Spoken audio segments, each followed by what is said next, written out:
There is a prison in the Colorado high desert that most Americans will never see and that the federal government rarely discusses in detail.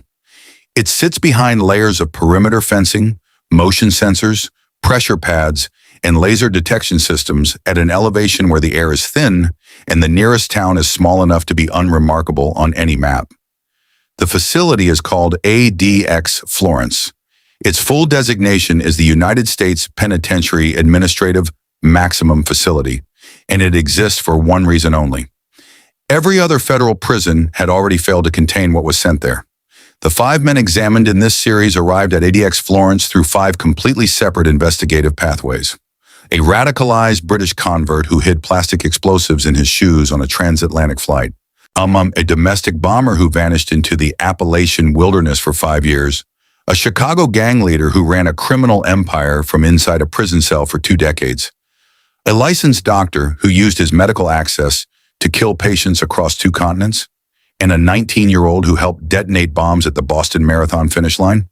5 cases, 5 concrete cells. The files are open. Richard Reed.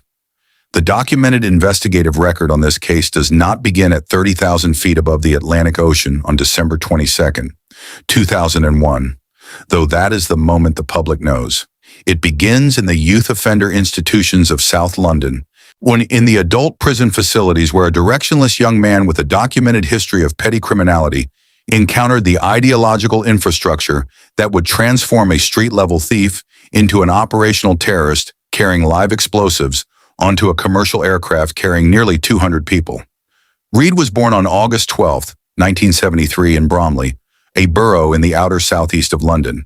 His father was a Jamaican immigrant with his own documented criminal history. His mother was English. The family unit did not hold together. Reed grew up primarily with his mother in circumstances that the subsequent investigative record describes as economically marginal and structurally unstable. By his early teenage years, he had already accumulated a juvenile record that included muggings, theft, and assault. He cycled through young offender institutions with the consistency of someone for whom the institutional environment had become the default rather than the exception. It was during one of his adult prison sentences in the mid-1990s that Reed converted to Islam. The conversion, in its initial documented presentation, appeared to offer what his life had consistently lacked: structure, purpose, a community organized around shared belief rather than shared criminal circumstance. That initial presentation was not the endpoint of his religious development. It was the entry point into a network that would redirect everything the conversion had given him toward a specific and operational form of violence. After his release, Reed gravitated toward mosques in the London area, where the documented presence of radical preachers had already attracted the attention of British security services. Brixton Mosque and Finsbury Park Mosque both appear in the investigative record connected to his radicalization trajectory. Finsbury Park in particular was associated during this period with Abu Hamza al-Masri, a preacher whose sermons and organizational connections produced a documented pipeline of individuals who moved from attendance at his lectures into contact with al-Qaeda-affiliated operational networks. Reed moved through that pipeline. Between 1998 and 2001, the travel record that investigators reconstructed after his arrest documents multiple trips to Pakistan and Afghanistan. In Afghanistan, he received training at camps operated by or affiliated with al-Qaeda. The training was not generalized ideological instruction. It was operational: bomb construction, detonation methodology, martyrdom operation planning. He returned to Europe committed to carrying out an attack on a Western aviation target and connected with a network that included another individual, Sajid Badat, who had been recruited for a similar operation and who ultimately withdrew from participation before execution. The device Reed carried onto American Airlines Flight 63 on December 22, 2001, had been constructed with a degree of technical specificity that the subsequent forensic analysis documented in detail. He had purchased a pair of black high-top sneakers and had the soles modified. When the modifications involved hollowing out the interior of each sole and packing the space with approximately 10 ounces of PETN, pentaerythritol tetranitrate, a military-grade plastic explosive with a detonation velocity significantly higher than the TNT equivalent most people reference when discussing explosive capacity. A detonator cord ran through each shoe connected to a simple fuse designed to be ignited by a match. The quantity of PETN in the shoes was sufficient, according to the forensic assessment conducted after his arrest, to breach the fuselage of the Boeing 767 aircraft at cruising altitude. A breach of that kind at that altitude produces catastrophic and non-survivable structural failure. 197 passengers and crew members were aboard Flight 63 that morning. The aircraft had departed Paris-Charles de Gaulle Airport and was approximately halfway across the Atlantic in United States airspace when the sequence of events that prevented the detonation began. A flight attendant named Hermes Moutardier had already approached Reed twice during the flight after noticing him behaving oddly. On the second approach, she observed him with a lit match near his shoe. She alerted the senior flight attendant, Christina Jones, who approached Reed directly. Jones observed him holding a partially lit match to a fuse protruding from the tongue of his sneaker. When she reached toward him to intervene, he shoved her away with enough force that she lost her balance. She called for assistance. Several male passengers responded immediately. They physically tackled Reed, pinning him to the floor of the aircraft. And the struggle that followed required sustained physical effort from multiple people. He was described by those who participated in the restraint as unusually strong and resistant. Passengers used seatbelt extensions, headphone cords, and other available materials to bind him. Two physicians who happened to be aboard administered sedative injections drawn from the aircraft's medical kit to reduce his capacity to resist. Other passengers poured water, juice, and other liquids onto his shoes in an effort to saturate the fuse and prevent ignition. The captain of Flight 63 diverted the aircraft to Boston Logan International Airport. FBI agents and local law enforcement met the plane on the tarmac. Reed was taken into custody. My forensic examination of the shoes confirmed the presence of functional explosive material and a viable detonation mechanism. The fuse had been partially ignited before it was doused. The device had come closer to functioning than the public account of the incident sometimes conveys. The investigative record that followed his arrest reconstructed the operational preparation with a specificity that the prosecution would later present at his guilty plea proceeding. The explosive material in his shoes came from the same source batch as components linked to other al-Qaeda-affiliated plots, being investigated simultaneously by counterterrorism agencies. His travel record, financial transactions, and communications placed him within a documented network with operational connections to senior al-Qaeda figures. He had conducted surveillance flights on transatlantic routes in the weeks before December 22nd, boarding flights without carrying the device in order to observe security procedures and assess detection risk. The British and French security services had both flagged him as a person of interest before the attempted attack. French authorities at Charles de Gaulle had questioned him the day before his successful boarding of Flight 63, found his behavior suspicious, and delayed him overnight before allowing him to proceed. He boarded the following day. Reed faced 8 federal charges, including attempted use of a weapon of mass destruction, attempted murder of United States nationals outside the United States, and interference with a flight crew. On October 4, 2002, he pleaded guilty to all 8 counts in federal district court in Boston. During the proceeding, he declared openly that his actions were part of a war against America and that he had no remorse. On January 30th, 2003, Judge William Young sentenced him to 3 consecutive life sentences plus 110 years without the possibility of parole and a $2 million fine. Judge Young told Reed directly that he was not a soldier in any war and that the framing of his actions as warfare was a delusion that the court declined to dignify. He was transferred immediately to ADX Florence under special administrative measures that restrict his communications, monitor all correspondence, and limit human contact to the absolute institutional minimum. He remains there today in his early 50s, having filed complaints about conditions over the years but having shown no documented evidence of de-radicalization. In communications that have been reviewed and released through legal proceedings, he has described himself as a continuing soldier in a jihad and expressed only tactical regret about the execution of the plot, rather than any documented reconsideration of its intent. Where are you watching from tonight? Drop your city or state in the comments right now. This community spans every time zone and every state, and we want to know where this case is landing as we work through the documented record together. The global policy that emerged directly from December 22nd, 2001, requiring every passenger boarding a commercial aircraft to remove their shoes for security screening, has now been in continuous operation for more than 2 decades. Hundreds of millions of travelers have removed their shoes at airport checkpoints since that morning. The policy has not been rescinded. The forensic basis for it has not changed. And the man whose failed attempt produced it sits in a 7 by 12-foot concrete cell in the Colorado high desert, where his influence ends permanently at the steel door.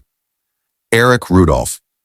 The investigative record on this case presents a profile that federal law enforcement analysts have described in the years since his capture as one of the most operationally disciplined examples of domestic terrorism in American criminal history. Not because of the scale of the casualties his bombings produced, though those were significant and permanent in their human consequences, but because of the duration, when the planning architecture and the 5-year evasion of a federal manhunt that at its peak involved hundreds of agents, aerial surveillance, tracking dogs, and the full investigative resources of the FBI across a multi-state search area. Rudolph did not escape the system through luck. He escaped it through preparation, terrain knowledge, and a self-reliance capability that his upbringing and military training had built into him over years before he ever constructed his first device. He was born on September 19, 1966, in Merritt Island, Florida, the fourth of 5 children in a family that relocated to the mountains of western North Carolina when he was a boy. The move was not incidental to what followed. The terrain of western North Carolina, the Nantahala National Forest, the dense ridgelines of the southern Appalachians, the network of remote hollows and unmonitored wilderness that extends across that region, became the environment in which Rudolph spent formative years developing an intimate and detailed knowledge of land that most people, including most federal investigators, had no comparable familiarity with. His family's ideological orientation during those years included anti-government sentiment, survivalist self-reliance principles, and fringe religious beliefs that blended Christian identity theology with a deep institutional distrust of federal authority. Those were not abstract influences. They were the operational framework within which his later actions were explicitly justified in his own written statements. He dropped out of high school before obtaining a GED and then enlisted in the United States Army in 1986. He served approximately 18 months, receiving training that included basic demolitions instruction before requesting discharge as a conscientious objector in 1988. The discharge was granted. He returned to Western North Carolina, worked odd jobs, lived simply, and continued developing the ideological conviction that violence was not merely permissible, but morally required in response to what he characterized as the federal government's sanctioning of abortion and homosexuality. That conviction did not emerge suddenly. The documented timeline of his radicalization is gradual and self-directed. A man moving through years of reading, ideological reinforcement, and isolation until the internal threshold for action was reached. The first attack came on July 27, 1996, during the Summer Olympics in Atlanta. Centennial Olympic Park was one of the signature public spaces of those games, an open gathering area where thousands of spectators congregated each evening for free concerts and celebration. Rudolph placed a military-style backpack containing 3 pipe bombs, packed with smokeless powder and nails against the base of a sound tower in the park. He called 911 from a payphone to warn authorities, but the time between the call and the detonation was insufficient to clear the area. The device detonated at 1:20 in the morning. Alice Hawthorne, a 44-year-old woman who had brought her daughter to the Olympics, was killed by shrapnel. 111 others were injured. A Turkish cameraman died of a heart attack while running to cover the scene. The attack transformed one of the most internationally visible public events in the world into a security crisis and produced immediate and lasting changes to how large-scale outdoor gatherings were protected by law enforcement. Rudolph did not stop. In January 1997, he bombed a suburban Atlanta abortion clinic. No deaths resulted, but the blast caused structural damage and intensified fear among clinic staff and patients across the region. On February 21st, 1997, he targeted the Other Side Lounge, a lesbian nightclub in Midtown Atlanta, detonating a pipe bomb that injured 5 people and placed a secondary device designed to detonate when first responders arrived, a tactic that the investigative record documents as a deliberate escalation of lethality beyond the initial blast. The secondary device was identified and rendered safe before detonation, but its presence established a pattern of operational sophistication that the FBI's analysis flagged as evidence of planning beyond impulsive action. The fourth and most lethal post-Olympic attack came on January 29, 1998, at the New Woman All-Women Healthcare Clinic in Birmingham, Alabama. The device Rudolph placed at the clinic's entrance killed Robert Sanderson, an off-duty Birmingham police officer working security at the facility. The blast also severely injured Emily Lyons, a nurse who was arriving for her shift. Lyons lost an eye. She sustained injuries to her abdomen, legs, and hands that required multiple surgeries and produced permanent disability. She has spoken publicly about the attack in the years since and has been a consistent and documented presence in discussions about the human cost of anti-abortion violence. The forensic connections that linked the 4 attacks, bomb component similarities, tool mark analysis, witness descriptions, and physical evidence recovered across the scenes, produced a consolidated investigative picture that the FBI used to formally identify Rudolph as the prime suspect.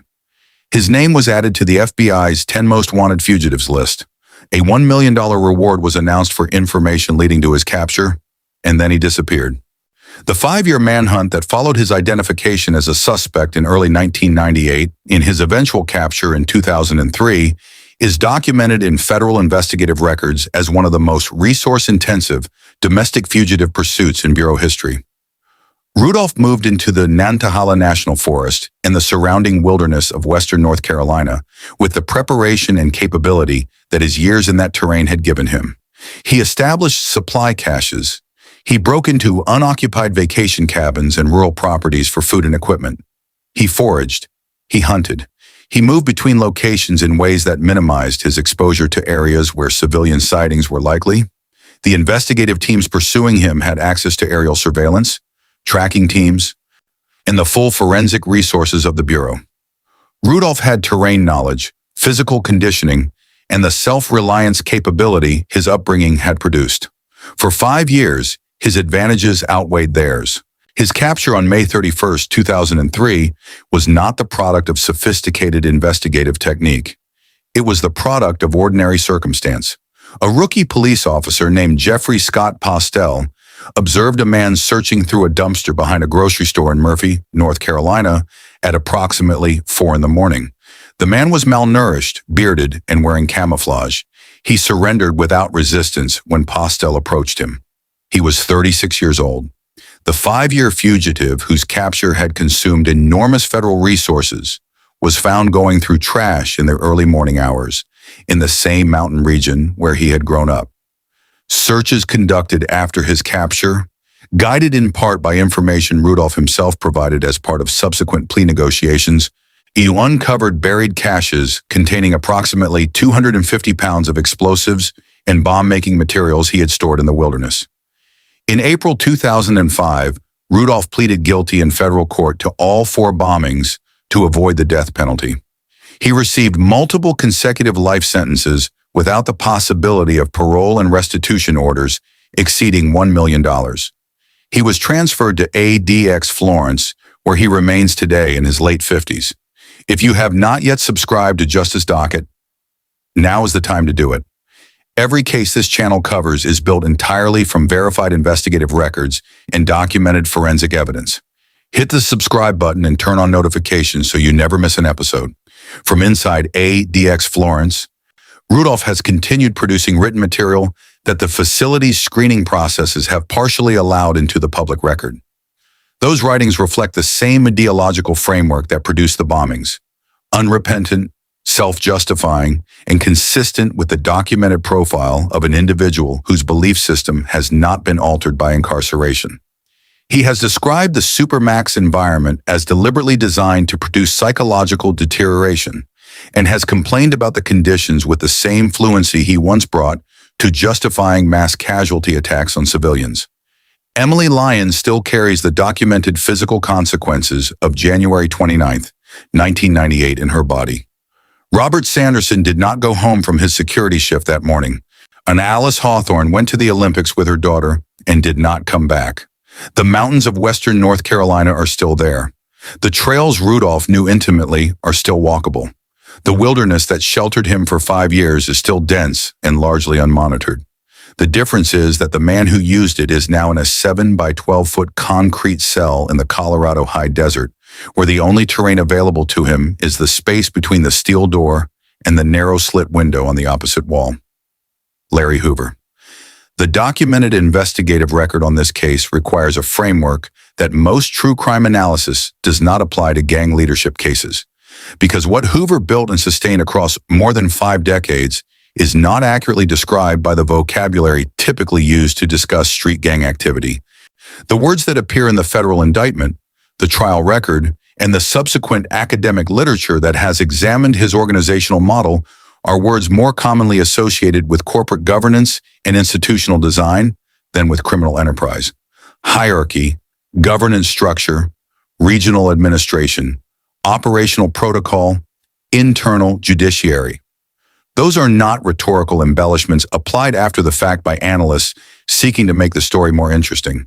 They are the documented descriptions of what investigators found when they spent years mapping the organization Hoover created and ran from inside an Illinois state prison for more than 2 decades before the federal system finally moved him to the one facility designed to make that kind of remote operational control permanently impossible.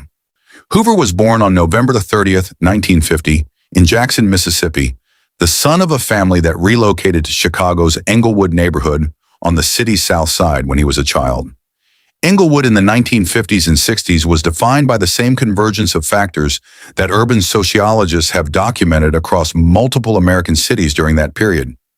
Concentrated poverty, deteriorating housing stock, inadequate school resources, and the presence of street organizations that provided the social structure, economic opportunity, and identity framework that legitimate institutions were failing to supply. Hoover entered that environment as a child and had affiliated with local street organizations by age 13.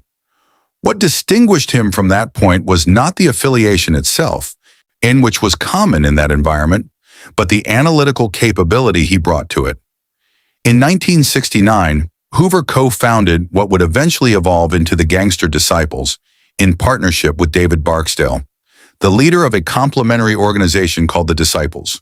The merger and the subsequent development of the combined organization under Hoover's leadership after Barksdale's death in 1974 produced something that the investigative record consistently distinguishes from the organizational models of comparable street gangs of the same era. Hoover installed a formal administrative hierarchy with defined roles, geographic jurisdictions, accountability structures, and an internal code that governed member conduct, dispute resolution, and the consequences for violations. Or the organization had its own prayers, its own literature, its own symbols centered on the 6-pointed star, and its own internal judicial process for adjudicating violations of organizational rules. The penalties for serious violations were documented in the trial record and included sanctioned violence up to and including death. The core revenue base was narcotics distribution, beginning with heroin and expanding into crack cocaine and powder cocaine as the market evolved through the 1980s. But the organizational sophistication Hoover had built meant that the Gangster Disciples were not simply a distribution network. They were a taxing authority. Street-level dealers and independent operators within territories the organization claimed were required to pay a percentage of their revenue upward through the hierarchy. A failure to pay produced consequences that the organization's enforcement capacity delivered with documented efficiency. Estimates of peak membership have ranged from 30,000 to 50,000 individuals, with organizational presence documented across Illinois, Wisconsin, Missouri, Tennessee, and additional states. The annual revenue generated by the operation was assessed by federal investigators in the millions of dollars. Hoover's first significant legal consequence came in 1973 when he was convicted of ordering the murder of William Young, a member accused of stealing from the organization. The sentence he received was 150 to 200 years. The assumption that this would end his operational role in the Gangster Disciples was, as the subsequent 2 decades of documented organizational activity would demonstrate, incorrect. From inside the Illinois state prison system, beginning at Stateville Correctional Center, Hoover maintained his position as the organizational authority of the Gangster Disciples through a communication methodology that the federal investigation would eventually map in detail. Visits from trusted associates, legal correspondence that carried operational content beneath its surface language, coded communications that used terminology drawn from the organization's internal vocabulary, references to literature for product, taxes for extortion payments, and violations for authorized uses of violence. The organizational structure he had designed before his imprisonment was sufficiently formalized that it could function with him at its center through remote direction rather than physical presence. That was not an accident of the system's failure to prevent it. It was a feature of how he had built the organization from the beginning. In the 1980s, Hoover introduced what the federal investigation would later document as a deliberate public relations architecture designed to reduce law enforcement pressure on the organization's operations. He rebranded the Gangster Disciples' public-facing activities under the framework of growth and development, positioning the organization as a community institution focused on voter registration, anti-violence programming, educational support, and neighborhood improvement. The organization sponsored public events. It cultivated relationships with community figures and local politicians. It generated the kind of civic visibility that complicated straightforward law enforcement narratives about gang activity and produced a degree of political and community ambiguity around the organization's identity that federal prosecutors would spend years working to clarify for juries. The federal investigation that ultimately produced Hoover's second conviction was designated Operation Headache and ran across several years in the mid-1990s, coordinated between the FBI and the DEA. The methodology included long-term wiretap surveillance, undercover purchases, and the development of informant testimony from individuals embedded at various levels of the organizational hierarchy. The recordings that investigators accumulated over the course of the investigation captured Hoover directing operational decisions in the coded language the organization used, approving large narcotics shipments, adjudicating internal disputes, and authorizing responses to organizational violations that the trial record established included sanctioned murders. The financial investigation traced drug revenue through the organizational structure and documented the taxing system through which money moved upward from street-level operations to the organizational leadership. The 1995 federal indictment named Hoover and 28 senior organizational figures on charges that included running a continuing criminal enterprise, narcotics conspiracy, and related counts. The trial in federal court in Chicago ran for months. To prosecutors presented the wiretap recordings, the financial documentation, and testimony from former organizational insiders who described the decision-making structure and Hoover's role within it in operational detail. The jury convicted him on the major counts. The sentencing judge imposed 6 consecutive life sentences without the possibility of parole. He was transferred immediately to ADX Florence. The Bureau of Prisons had assessed that the organizational reach he had demonstrated from inside the Illinois state system made placement in any facility that permitted the level of human contact and communication available in standard maximum security settings an unacceptable risk. The Supermax was the answer to a question that 2 decades of standard imprisonment had already answered in the negative. What is your read on the organizational model Hoover built and what it tells us about the relationship between institutional design and criminal enterprise? Drop your analysis in the comments. The structural parallels between the Gangster Disciples' governance architecture and legitimate organizational models is one of the most genuinely documented aspects of this case, and the community's perspective on what that parallel means is always worth engaging with.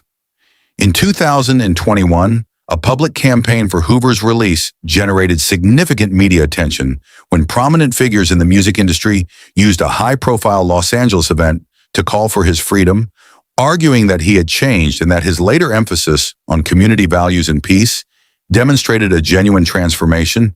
The campaign produced petitions with hundreds of thousands of signatures. Federal authorities reviewed the material and declined to act on it. Families of individuals killed in violence connected to the gangster disciples during the decades of the organization's operation made their opposition to any clemency consideration clearly documented in the public record. Hoover is 74 years old. He remains at ADX Florence, serving those 6 consecutive life sentences.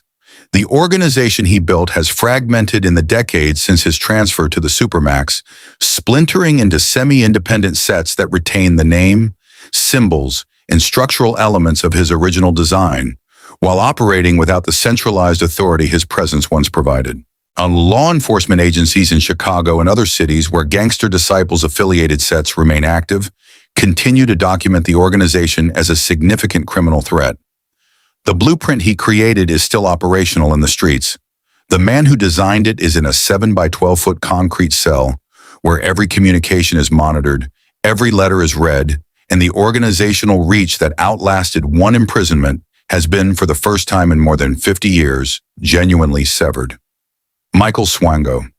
The investigative record on this case presents a category of criminal conduct that law enforcement professionals, medical ethicists, and forensic psychologists have consistently described as among the most difficult to detect, prosecute, issue, and fully document in American criminal history, not because the method was technologically sophisticated or operationally complex, but because the environment in which it occurred was specifically designed to produce death as a natural outcome, and because the institutional trust extended to the person carrying it out was so fundamental to the functioning of that environment that the possibility of its systematic exploitation was genuinely difficult for the people working alongside him to process in real time.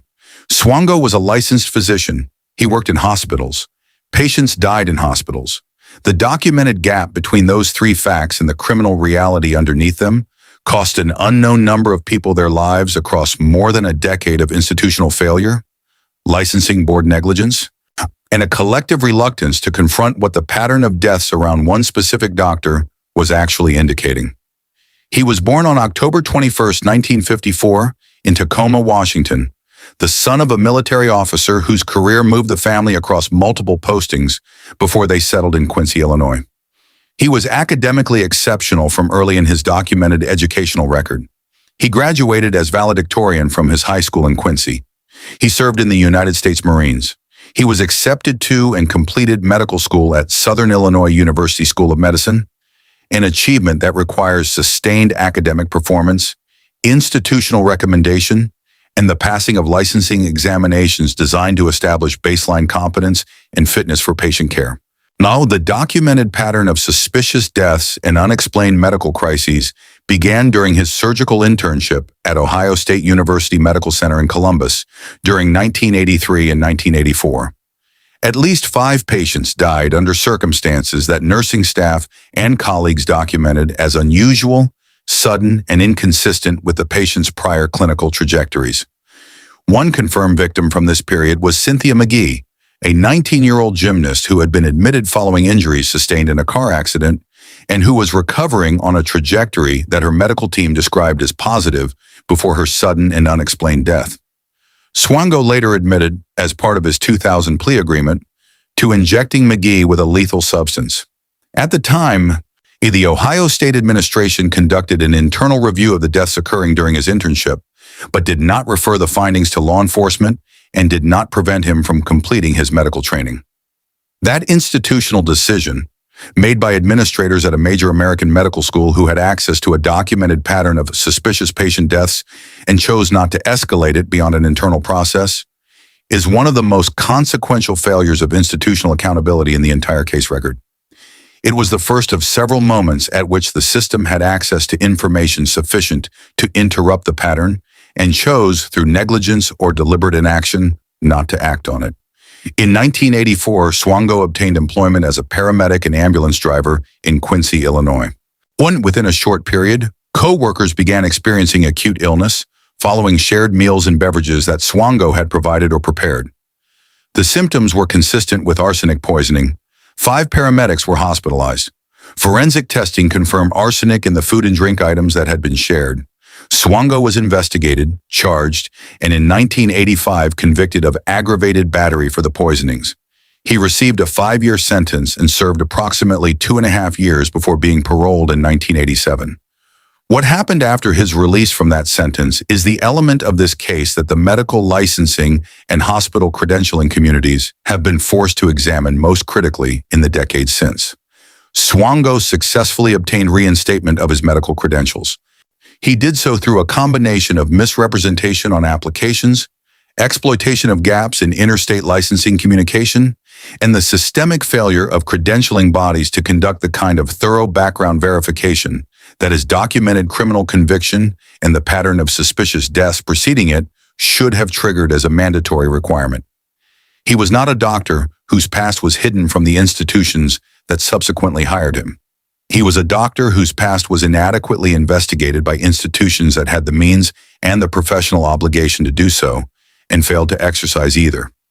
By the early 1990s, he was working as a resident at the Northport Veterans Affairs Medical Center on Long Island in New York. 3 patients died at that facility following interactions with Swango that investigators would later connect to the administration of toxic substances. Thomas Samarco, George Ciano, and Aldo Serini were all elderly veterans who had been admitted for conditions that their treating teams had assessed as manageable. Each died following what the subsequent forensic and investigative analysis established were injections of succinylcholine or potassium chloride, substances that, when administered in sufficient quantities outside their legitimate clinical applications, produce respiratory failure or cardiac arrest that can present in a clinical setting as consistent with natural causes in a patient whose underlying health profile makes such an outcome plausible. A 4th patient at Northport survived what investigators assessed was an attempted poisoning. That survivor's account contributed to the investigative record that eventually produced the criminal charges connecting Swango to the Northport deaths. He left the United States in the mid-1990s, obtaining positions at rural hospitals and mission clinics in Zimbabwe and Zambia through the same pattern of misrepresentation and credentialing exploitation that had allowed him to continue practicing medicine in the United States after his 1985 conviction.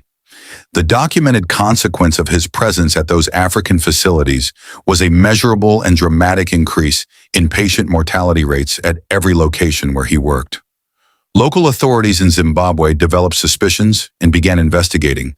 But Swango moved before the investigative process could produce charges, crossing into Zambia and continuing to practice until the international dimensions of the case were communicated to American federal investigators.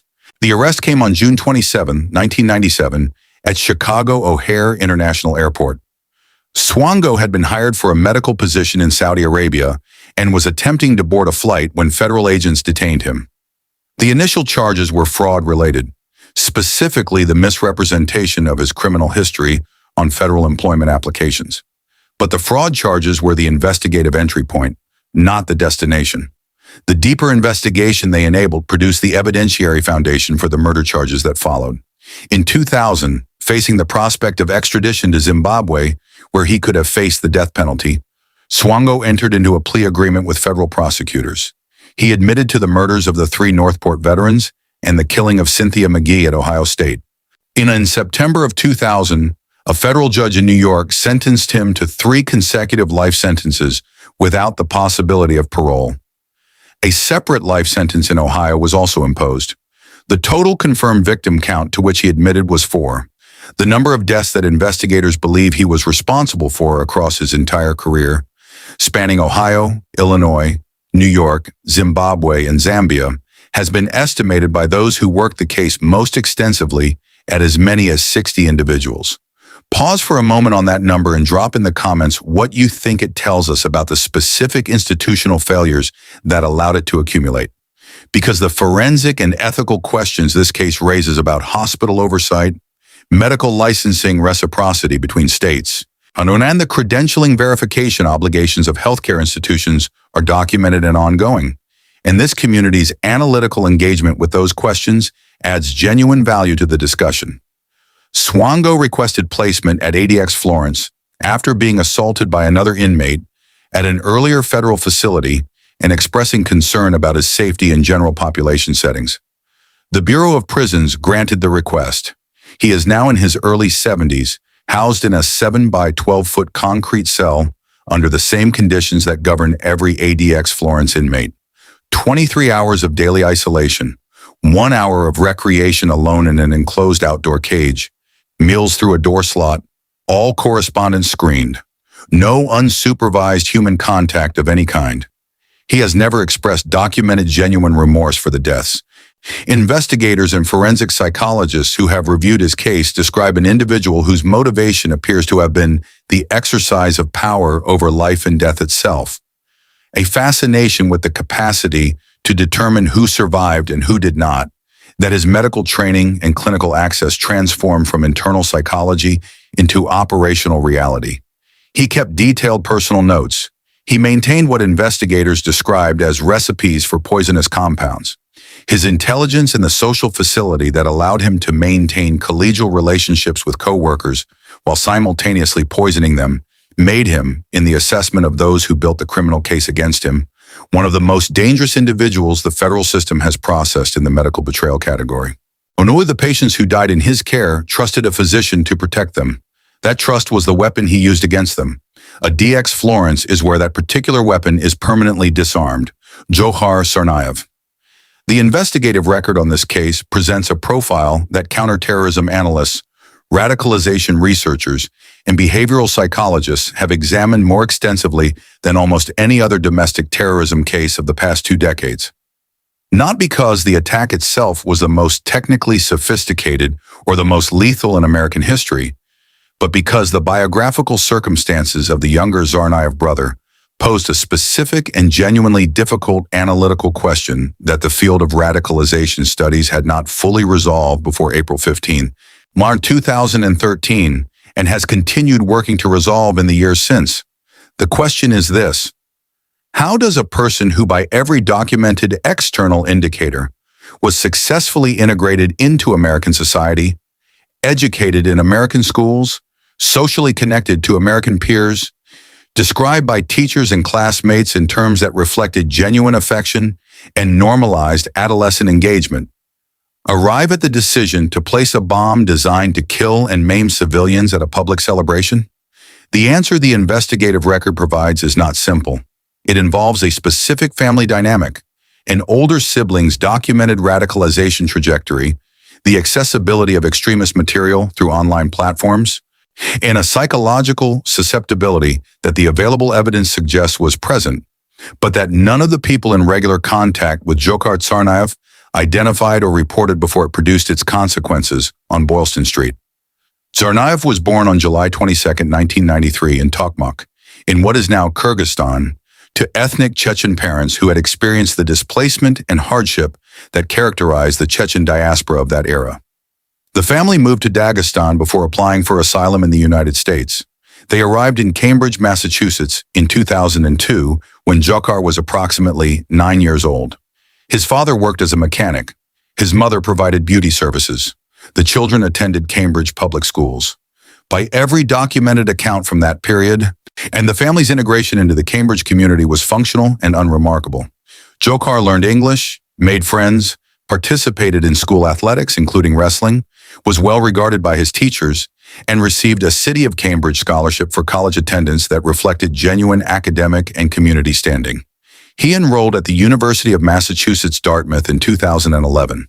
The documented picture of his life at that point, the scholarship, the enrollment, the social network, the absence of any prior law enforcement contact, was consistent with a trajectory that the people around him had every reasonable basis to characterize as a successful American immigrant story in its early chapters. His older brother Tamerlan was 8 years his senior and had followed a documented and measurably different trajectory. Tamerlan had arrived in the United States as a teenager, had pursued boxing with significant commitment and early success, and had then experienced a documented period of increasing religious intensity and ideological radicalization that accelerated following a 6-month trip to Russia in 2012. He returned from that trip consuming extremist material with a consistency and intensity that his wife and other people in contact with him documented, and that would later be reconstructed in detail by federal investigators. He watched and shared videos produced by jihadist organizations. He read Inspire magazine, the English-language online publication produced by Al-Qaeda in the Arabian Peninsula. which contained in its published issues detailed operational instructions for constructing improvised explosive devices from materials available through commercial retail channels. He listened to lectures by Anwar al-Awlaki, the American-born al-Qaeda cleric killed in a United States drone strike in Yemen in 2011, whose recorded sermons remained widely accessible online after his death and continued serving as a radicalization resource for English-speaking individuals across multiple countries and demographic profiles. Tamerlan shared this material with Dzhokhar. The investigative record does not establish a precise timeline for when Dzhokhar's engagement with it moved from passive exposure to active ideological adoption.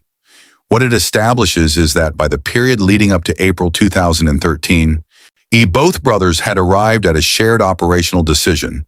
They would construct and detonate improvised explosive devices at the Boston Marathon. The device construction methodology they used was drawn directly from instructions published in Inspire magazine.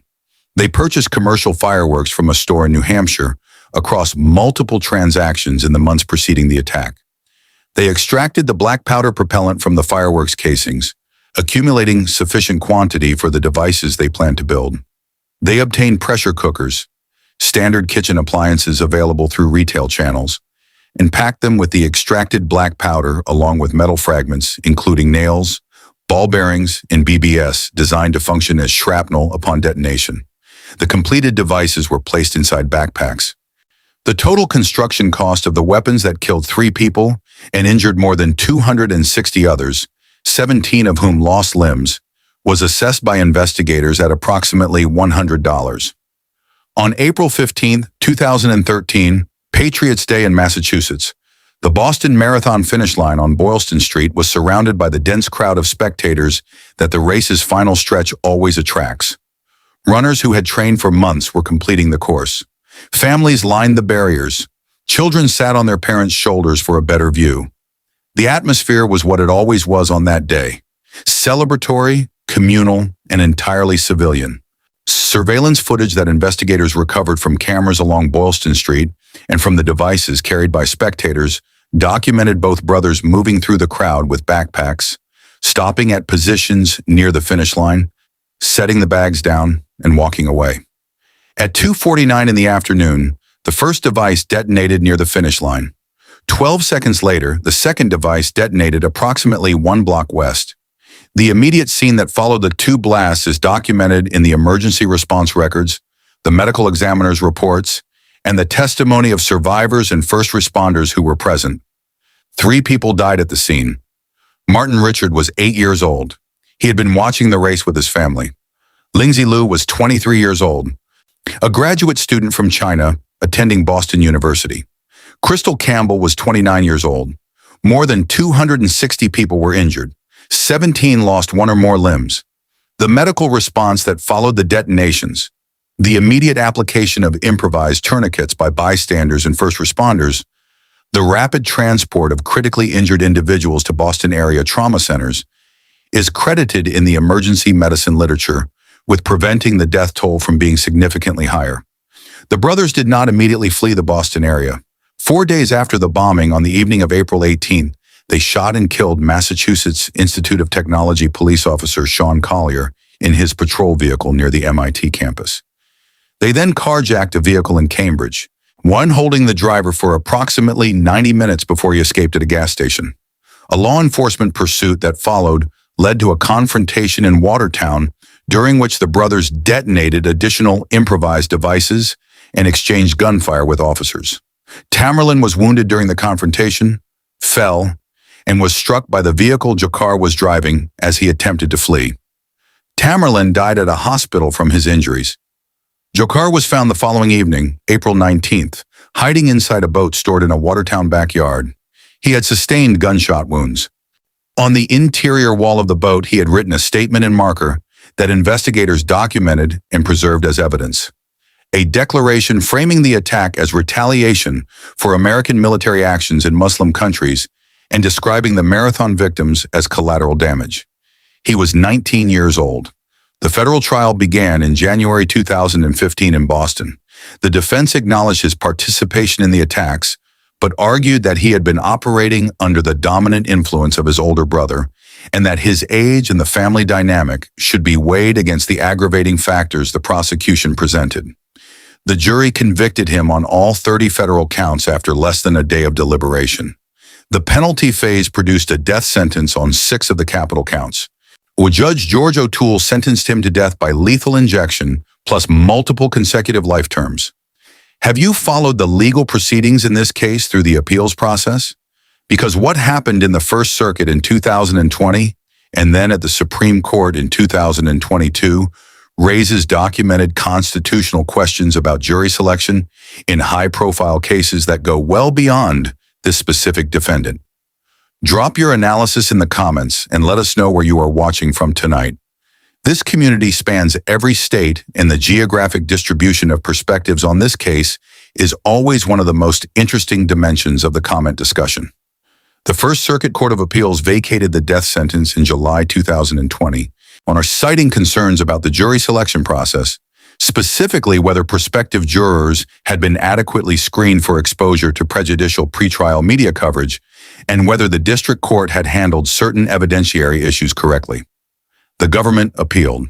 In March 2022, the United States Supreme Court reinstated the death sentence in a 6-3 decision, ruling that the First Circuit had overreached in its assessment of the jury selection issues and that the district court's handling of the proceedings had not produced a constitutionally defective trial. Additional appeals remain pending as of early 2026. The death sentence is currently in place. Tsarnaev is held at ADX Florence under special administrative measures that restrict virtually all outside communication. No unmonitored calls, heavily screened correspondence, limited visits subject to intensive review, specifically designed to prevent him from communicating extremist ideology or serving as an inspirational figure to individuals in contact with radical networks outside the facility. He is 32 years old. The finish line on Boylston Street is still there. The Boston Marathon still runs every April. And the names of Martin Richard, Lingzi Liu, and Crystal Campbell are still in the permanent documented record of what happened on Patriots Day 2013.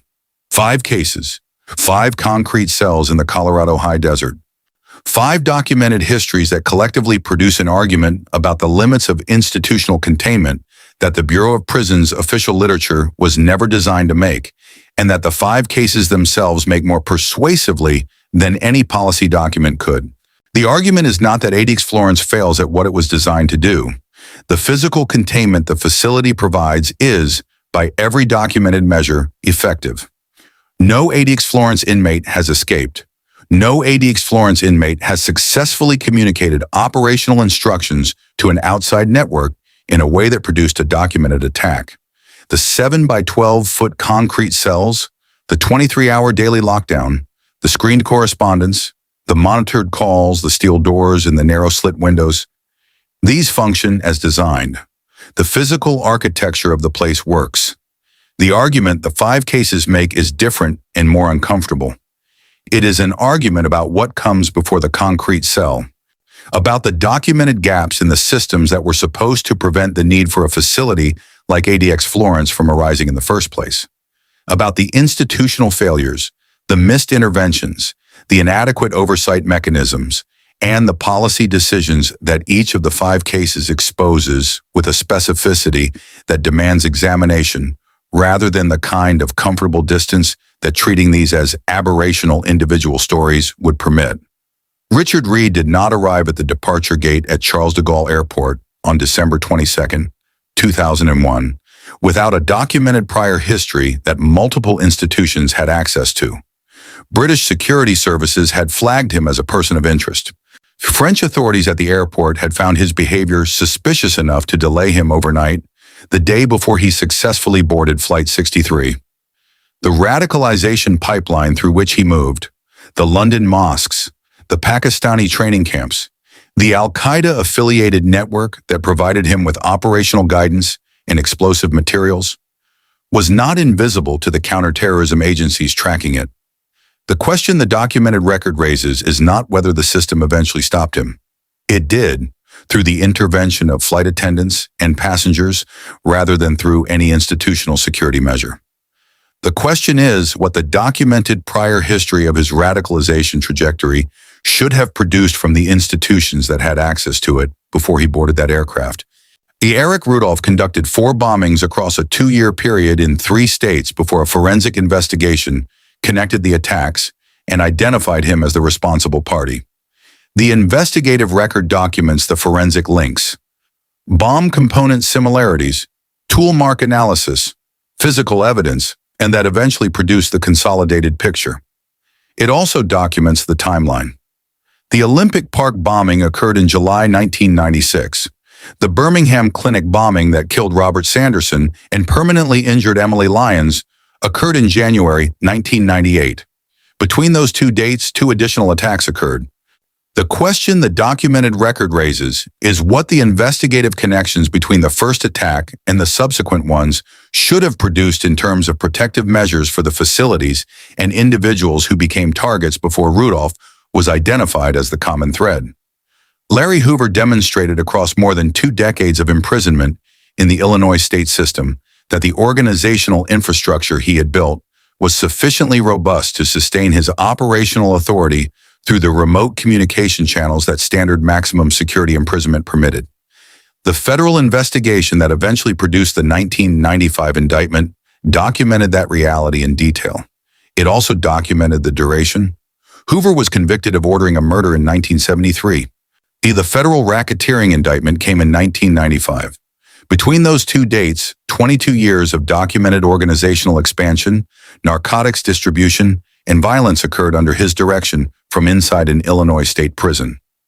The question the documented record raises is what the accumulated evidence of his sustained operational control during those years should have produced from the institutional actors who had custodial responsibility for him long before the federal system finally moved him to ADX Florence. Michael Swango killed patients in Ohio in 1983 and 1984. Ohio State University's internal review identified a pattern of suspicious deaths and did not refer it to law enforcement. He poisoned co-workers in Illinois in 1984 and was convicted of aggravated battery in 1985. He served 2.5 years and was paroled. He then successfully obtained reinstatement of his medical license and obtained employment at multiple healthcare facilities through a credentialing process that failed to surface a documented criminal conviction and a pattern of suspicious patient deaths that should have made him permanently unplaceable in any environment involving patient care. 3 veterans at the Northport 5A died. An unknown number of patients in Zimbabwe and Zambia died. He was arrested in 1997. And the question the documented record raises is how many of those deaths, the credentialing and licensing systems that existed at the time of his reinstatement, should have prevented if those systems had functioned with the verification rigor that the professional and ethical obligations of the institutions involved required. Dzhokhar Tsarnaev attended Cambridge Public Schools, received a municipal scholarship, enrolled in university, and was described by everyone in regular contact with him as socially integrated, academically capable, and unremarkable in any way that would have predicted the events of April 15, 2013. His older brother Tamerlan had come to the attention of federal investigators prior to the attack. The FBI had received a tip from Russian intelligence in 2011, flagging Tamerlan as a person who had become radicalized and who was associated with extremist networks. The Bureau investigated, interviewed him, interviewed family members, and closed the assessment without finding sufficient basis for continued investigation.